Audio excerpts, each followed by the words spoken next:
Our team's presentation is on Raphael, his role, and his art and architecture, and how it played in the political and social structures of the early modern world.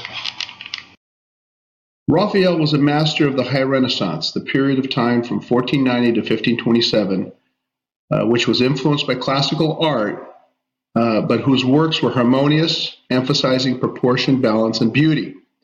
In addition, his paintings carried major messages of social and political import. To know Raphael is to see some of his paintings and to understand them. So here we go. Raphael's portraits of the popes clearly demonstrate the high Renaissance style of balanced composition and calm beauty. It also highlights the mannerism style, with the portrait being so lifelike and true, and of which Raphael led the effort for mannerism. Pope Julius II was the prime sponsor to the arts and commissioned much of the works in St. Peter's and the Sistine Chapel, and as such was very connected to Raphael. What I want to emphasize is the political impact of the Pope's portraits.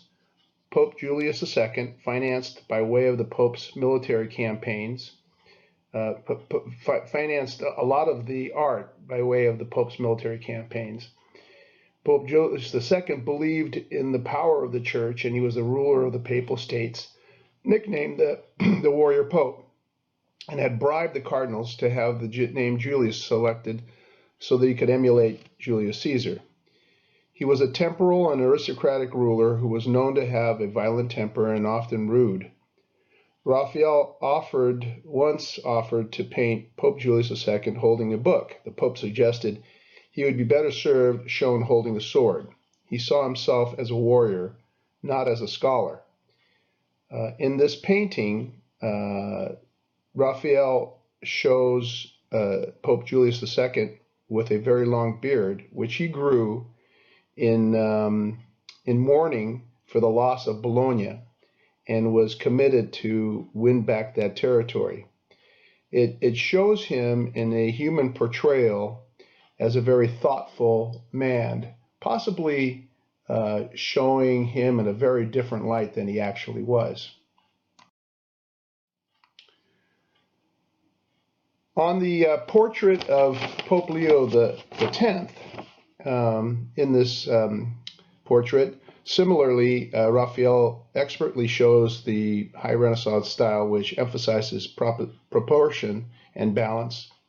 And like the portrait of Pope Julius II, Raphael uses beautiful shades of scarlet red, which is the papal color. Pope Leo X was the first Medici to attain the papacy. There is some debate whether this portrait is dynastic, since Pope Leo X in the center is flanked by Cardinal Giulio de' Medici on the left, who would succeed him as Pope Clement VII, and his closest relationship on the right, Cardinal Luigi de' Rossi. It's hard not to see this as dynastic. The bell and table is a sign of power, and the Medici family was clearly the most powerful family. They are presented in this portrait as dignified, stalwart men, giving no hint of the chaos into which they would throw Italy and the entire Christian world. This is a masterful piece of realism by Raphael. However, these popes, these men, were terrible, and they really fueled the Protestant Reformation.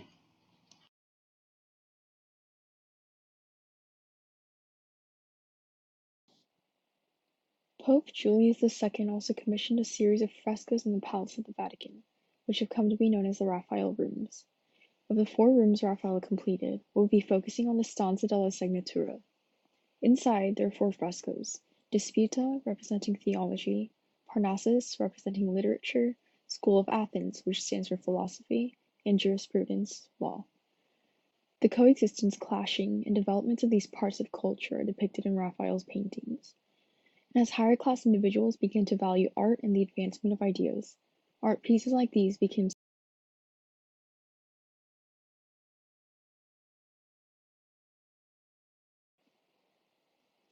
The School of Athens is particularly notable because of its fusion of philosophy and science. It is cleverly positioned on the wall across from Disputa, emphasizing the contrast between religious and secular ideas. This makes the School of Athens a perfect representation of the social climate of the Renaissance, which is characterized by its straying from religious into more modern ideas. Now, in the painting itself, their physical differences represent their differences in philosophy. Plato is seen pointing to the sky, said to symbolize his theory of forms, and Aristotle looks younger and is reaching toward the viewer, which conveys his philosophical emphasis on experience. Raphael painted these two figures to depict the complexity and clashing of philosophies, and cleverly finds a way to time philosophy's reach into literature and law.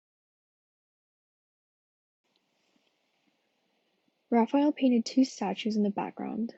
The one on the left is Apollo, which Raphael positioned near Parnassus, representing literature, and Minerva, the goddess of wisdom and justice, is closer to jurisprudence. The fresco focused on law. Touches of symbolism in Raphael's artworks came to characterize the social shifts in ideas and set them apart as topics of conversation for educated nobles. Raphael was known as the genius of the high Renaissance painters and was arguably the greatest designer of the Renaissance. Raphael influenced painters up to the 1900s, and he made people think of personality when they gazed upon his paintings. Although he died at a very young age of 37, he delivered a full lifetime's worth of art of great importance.